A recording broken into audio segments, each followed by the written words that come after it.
આગામી 48 કલાક દેશમાં હવામાન બદલાવને કારણે અત્યંત મહત્વપૂર્ણ બનવા જઈ રહ્યા છે। હવામાન વિભાગે ભારે વરસાદ અંગેની નવી ચેતવણી જાહેર કરી છે।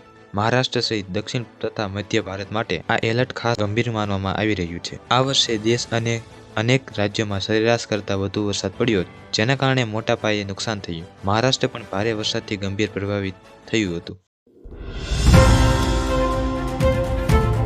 ગુજરાતમાં સવાર અને મોડી સાંજે ઠંડીનો અનુભવ થઈ રહ્યો છે। હાલમાં ગુજરાતમાં શિયાળાની ઋતુ સારી રીતે સ્થાપિત થઈ ગઈ છે અને લોકો ઠંડીનો ચમકારો અનુભવી રહ્યા છે। હવામાન વિભાગે આગાહી કરી છે કે આગામી 48 કલાક દરમિયાન લઘુત્તમ તાપમાનમાં કોઈ મોટો ફેરફાર થશે નહીં, ત્યારબાદ ધીમે ધીમે 2 થી 3 ડિગ્રી સેલ્સિયસનો વધારો થવાની શક્યતા છે। બીજી તરફ અંબાલાલ પટેલે ભયંકર ઠંડી સાથે ભયંકર વાવાઝોડાની આગાહી કરી છે। આ સાથે આગામી 24 કલાકમાં પણ ગુજરાતમાં હવામાન શુષ્ક રહેવાની આગાહી કરવામાં આવી છે।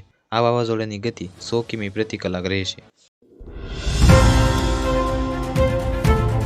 ગીર સોમનાથના તલાલા પંથકમાં આજે એટલે કે 20 નવેમ્બર 2025 ઉપરા છાપરી 2 વખત ધરતી ધ્રુજી। બપોરે 2:29 કલાકે 2.9ની તીવ્રતાએ અને ત્યારબાદ 2.53 કલાકે 3ની તીવ્રતાનો બીજો આંચકો નોંધાયો। છેલ્લા 1 મહિનામાં 5 વખત ભૂકંપ। ગીર સોમનાથ જિલ્લાના તલાલા પંથકમાં આજે બપોરના સમયે ઉપરા છાપરી 2 વખત ભૂકંપના આંચકા અનુભવાતા સ્થાનિક લોકોમાં ફફડાટ ફેલાયો હતો। રાજકોટ તારીખ 20 શિયાળામાં સૌથી વધુ અને સારું શાકભાજી આવે છે। આથી શિયાળાની ઋતુમાં આરોગ્યવર્ધક શાકભાજી આરોગવામાં આવે છે, પરંતુ શાકભાજીના વધેલા ભાવને કારણે ગૃહિણીઓનું બજેટ વિખેરાઈ ગયું છે। હાલ બધું જ શાકભાજી મોંઘું છે। ગુવાર, ભીંડો, ટમેટા, મરચાં સહિતનું તમામ શાકભાજી 100 રૂપિયાથી 120 રૂપિયાનું કિલો છે। 1 મહિના પૂર્વે આવેલ કમોસમી વરસાદના કારણે ખેડૂતોની હાલત કફોડી બની છે।